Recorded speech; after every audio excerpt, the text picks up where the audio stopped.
मजा नहीं आ रहा है। हम करते हैं प्रबंध। आप सारी रिहर्सल करके आए हैं। रिहर्सल? कि मुझे क्या बोलना है। साफ जाहिर है धारा प्रवाह बोल रहे हैं आप, लेकिन मैं आपकी धारा को रोकना चाहता हूं थोड़ा, और आपको याद दिलाना चाहता हूं कि अमेरिका आपका स्ट्रेटेजिक पार्टनर है और आप वहां के राष्ट्रपति के बारे में थोड़ा संभल के बोलें। और जो आपका जो बयान है, जब इसकी विवेचना फॉरेन ऑफिस में होगी तो कोई अच्छी विवेचना नहीं होगी। पर let's come to the question. सवाल ये है सुधांशु जी कि ये सब विवाद क्यों है।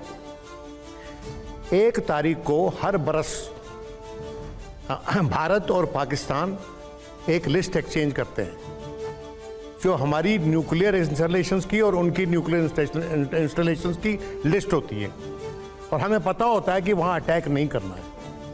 आपने सरगोदा का नाम लिया, हमने नहीं लिया। आपने किराना हिल्स नहीं बोला, लेकिन सरगोदा तो बोला आपने। और हम जानते हैं कि सरगोदा में न्यूक्लियर वॉरहेड्स रखे जाते हैं, दुनिया जानती है। हालांकि हमारे मिलिट्री स्पोक्समैन ने बोला कि अच्छा हुआ आपने हमें बता दिया, हमें तो पता ही नहीं था वहां कुछ रखा हुआ था। लेकिन वो तो उनका कर्तव्य है बोलना, बताना, क्योंकि हम जानते हैं। लेकिन हम जानते हैं सच्चाई ये है कि both countries came very tantalisingly close to a nuclear flash point, और वहां इंटरवेंशन हुआ। जेडी वैंस ने इंटरवेंशन किया माननीय प्रधानमंत्री से, और जो भी फैसला हुआ ठीक हुआ मेरे लिहाज से, क्योंकि कोई भी न्यूक्लियर कॉन्फ्लिग्रेशन नहीं चाहता। बात तो सही है। ये सब बातें जो हैं, इनको वाजे करने के लिए, क्लियर करने के लिए आपने पार्लियामेंट का सेशन अभी तक क्यों नहीं बुलाया।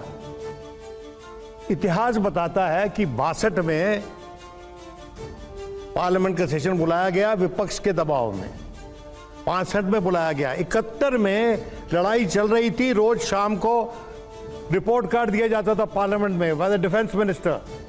62 में तो युद्ध जारी था, और बुलाया गया। और सवाल किए गए जब 62 के बारे में पंडित नेहरू से कि आप तो यू आर कॉट नैपिंग, तो पंडित नेहरू ने कहा no we are not caught napping. पर हम आश्चर्यचकित थे कि हमें नहीं अंदाजा था कि वो 3 डिवीजन एक साथ उतार देंगे हमारी धरती पर, चाइनीज। ये ईमानदारी की राजनीति है, क्राइसिस मैनेजमेंट इसको कहते हैं। आपने की क्या वो? ओके, आपका सही लोकतंत्र में जब आप मुझसे बताएंगे नहीं तो मैं कैसे इन्फॉर्म्ड क्रिटिसिज्म करूंगा आपका। ठीक है, आपके दो सवाल हैं। वैसे विनोद जी, कोई आवश्यकता नहीं थी व्यक्तिगत कहने की, मुझे कोई रिहर्सल करने की जरूरत नहीं। बुरा लगा, मजाक कर रहा था। तो रोज 3-4 घंटा रिहर्सल होता है। You very good, you know, I know you are good. 3-4 घंटे होता है। अरे उसको अब रही बात इसकी, मैं ये कहना चाहता हूं, आप जैसे वरिष्ठ पत्रकार से ये नहीं कहना चाहिए स्पेशल सेशन बुलाए। नवंबर दिसंबर में हमेशा भारत का शीतकालीन सत्र चल रहा होता है। 62 भी नवंबर था, उस समय सेशन चल रहा था, और 71 भी दिसंबर था, कोई स्पेशल सेशन नहीं बुलाया गया। अब दूसरी बात, एक सर सुन लीजिए, फिर क्या? अब दूसरी बात, जो आपने कहा ईमानदारी तो गजब की है। मतलब ये कह रहे हैं कि हमें अंदाजा नहीं था कि 3 डिवीजन उतार देगा। ये ईमानदारी है या लापरवाही है? और दूसरी बात, सिर्फ पहली बात नहीं, फरवरी 1958 में चाइना ने सड़क बना ली। ये रिपोर्ट है, फॉरेन सेक्रेटरी ने रिपोर्ट किया फरवरी 1958 में कि लद्दाख से लेह में सड़क बना। ये सर 62 से 4 साल पहले की बात है। और उसके बाद क्या कहते हैं नेहरू जी, फर्स्ट इसको वेरीफाई किया जाए, उसके बाद जब पता हो जाता है कि है तो कहते हैं हम इसको पर्सनली डील करेंगे।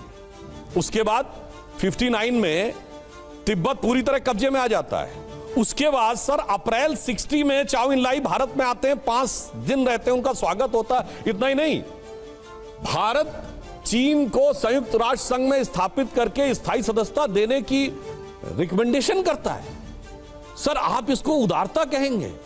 और ड्वाइट आइजनहावर की प्रेसिडेंशियल आर्काइव से कहती है कि 1958 में नेहरू से आके अमेरिकी राजदूत ने पूछा कि भारत कितने समय में परमाणु बम बना सकता है। उन्होंने भाभा से पूछ के कहा 1 साल में, यानी 59 में हम बनाने की स्थिति में थे। परंतु नेहरू ने कहा हम आइजनहावर की एटम फॉर पीस पॉलिसी के अनुसार है, हम नहीं बनाएंगे।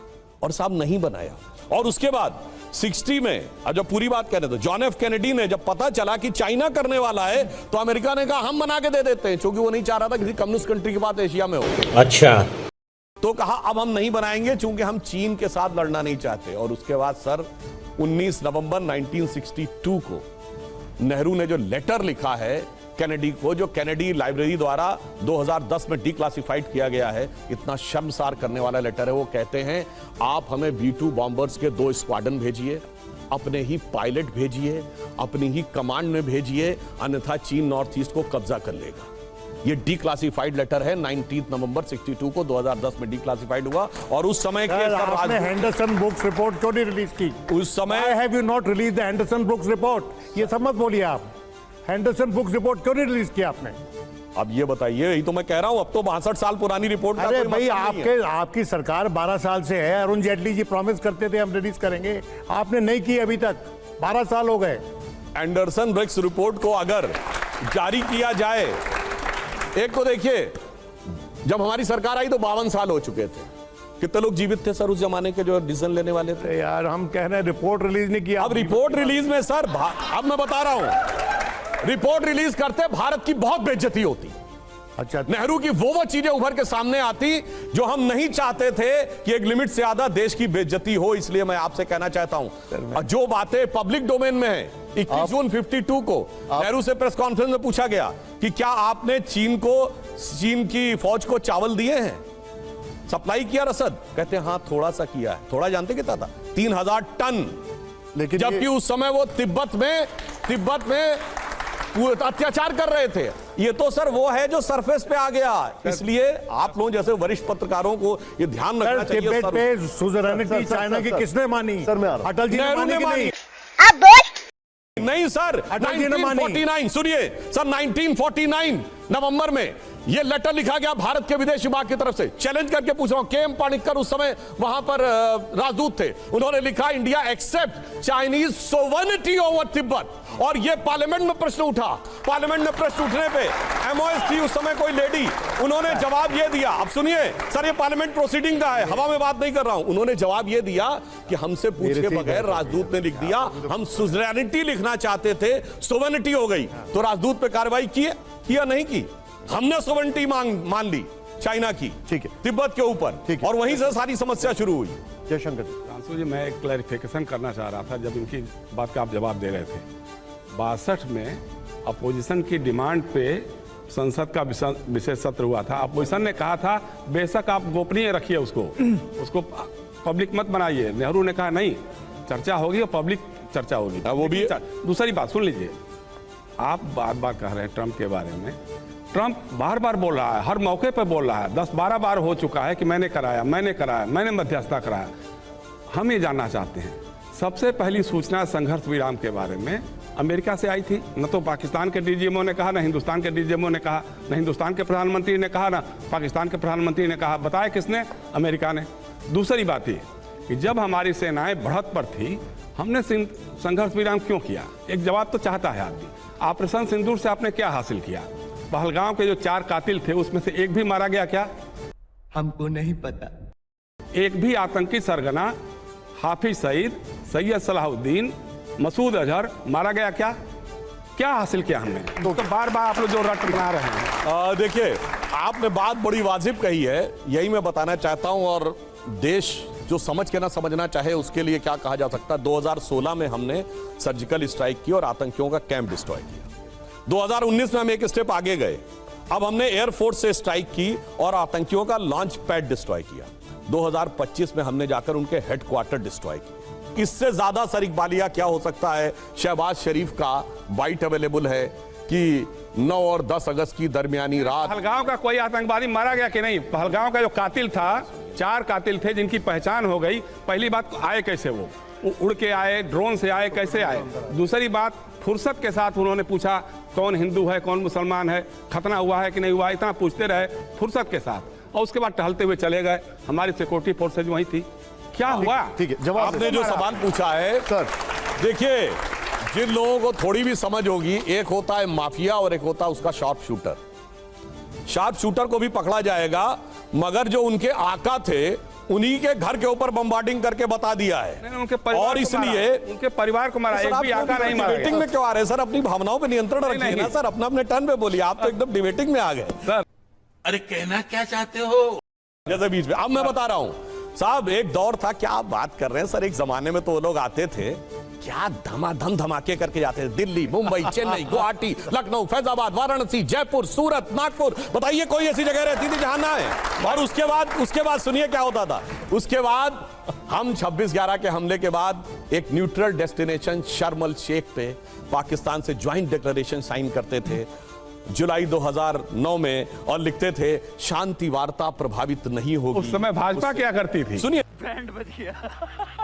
तो अब बता रहे नहीं, आप बताइए ना। कहते थे लड़ो। आपने एक विज्ञापन निकाला, आपने अगले ही दिन एक विज्ञापन निकाला 26/11 के बाद। गुजरात के मुख्यमंत्री महाराष्ट्र सरकार के मना करने के बावजूद अगले दिन वहां पहुंच गए, वहां जबकि ऑपरेशन जारी था।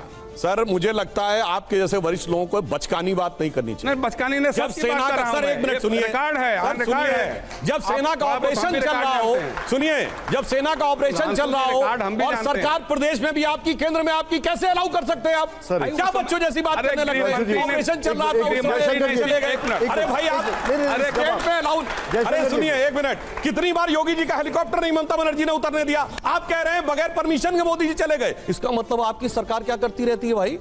महाराष्ट्र में भी सरकार आपकी, दिल्ली में भी सरकार आपकी। इसलिए मैं कह रहा हूं सर, आप लोग वरिष्ठ हैं, ऐसी बचकानी बात नहीं करनी चाहिए। और 26/11 सिर्फ ये नहीं हुआ था।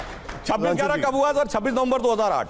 सितंबर 2008 दिल्ली में धमाका हुआ था कि नहीं? हुआ था। फिर आइए 2006 में सीआरपीएफ कैंप में। अक्षरधाम कब हुआ? पार्लियामेंट कब हुआ?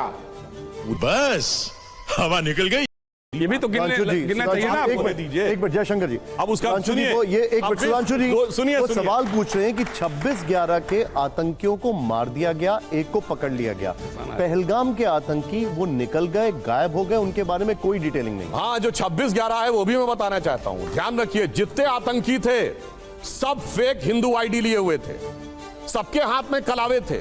अगर अजमल आमिर कसाब को तुकाराम ओमले ने अपने शरीर के ऊपर दर्जनों गोलियां सहकर जिंदा न पकड़ लिया होता तो ये हिंदू टेरर की थ्योरी चेप दिए होते।